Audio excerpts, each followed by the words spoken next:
Hi hello namaste welcome to film Jalsa. So laddu issue మనందరికీ తెలుసు. ఆ ఇష్యూ గురించి మాట్లాడడానికి ఆర్పీ గారు మనతో ఉన్నారు. ఆల్రెడీ ఆయన ప్రెస్ మీట్ పెట్టి చాలా విషయాలు చెప్పారు. బట్ ఎంతవరకు అందులో వాస్తవాలు ఉన్నాయని ఆయన మాట్లాడి తెలుసుకుందాం. ఆయన హాయ్. సో మాట్లాడు అలవాటు పోయి అది కూడా వదలరు, డైరెక్ట్ మ్యాటర్లోకి రారు అన్న రెడీ. లడ్డు ఇష్యూ అన్న ఆల్రెడీ మనందరికీ తెలుసు.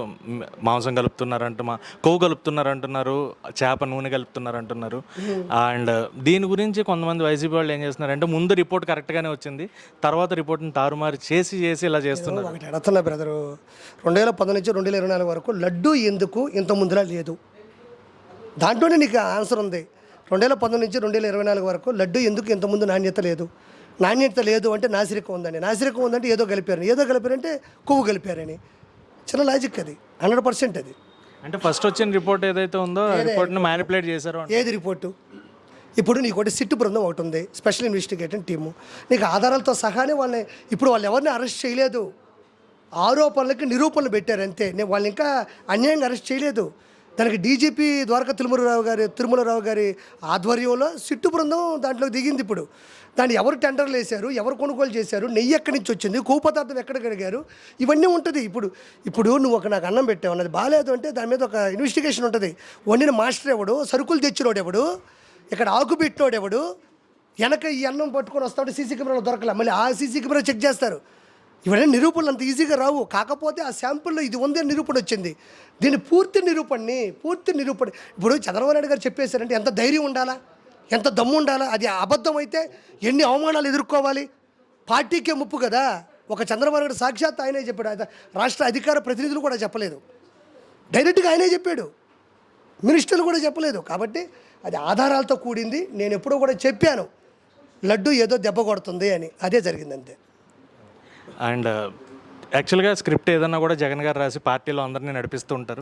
సో ఆయనకి రాస్తున్నారు, ఆయన వీళ్ళకి రాస్తూ ఉంటారు, పార్టీ మెంబర్లకి.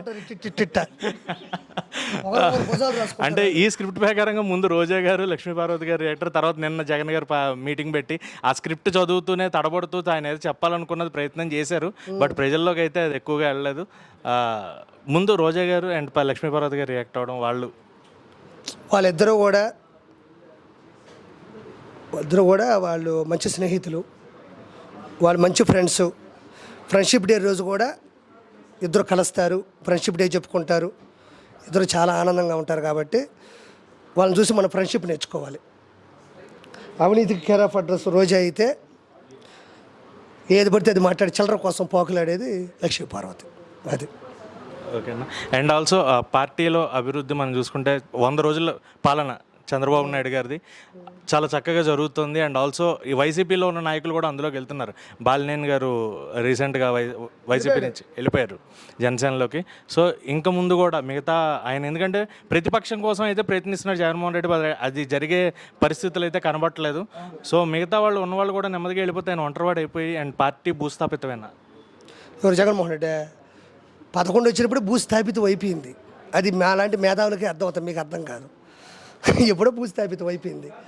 ఎందుకంటే 31 పెండింగ్ కేసులు, బాబాయ్ మర్డర్ కేసు ఉంది, ఇప్పుడు ఈ తిరుమల కేసు ఉంది. మనిషి ఎప్పుడో పోయాడంతే, ఎప్పుడైపోయింది. అతను మొహం కూడా చూడు, అంతా జోకర్లా ఉంటాడు మనిషి. అతను దేకేవాడు కూడా 2 రోజులు ఎవడో ఉండడు. ముందు ఇంకా ఆయన మీద కేసులు బయటకు వచ్చి జైల్లోకి జగన్ గారు అతి త్వరలో, ఎందుకంటే ఈ స్కామ్లన్నీ ఆల్రెడీ వెంకటేశ్వరంతో పెట్టుకున్నందుకే 11 సీట్లు వచ్చాయి. ఇప్పుడు లడ్డు విషయం బయట కూడా పడింది. సో నెక్స్ట్ ఆయనకి ఇంకా ఎలాంటి పరిణామాలు ఉండబోతున్నాయి?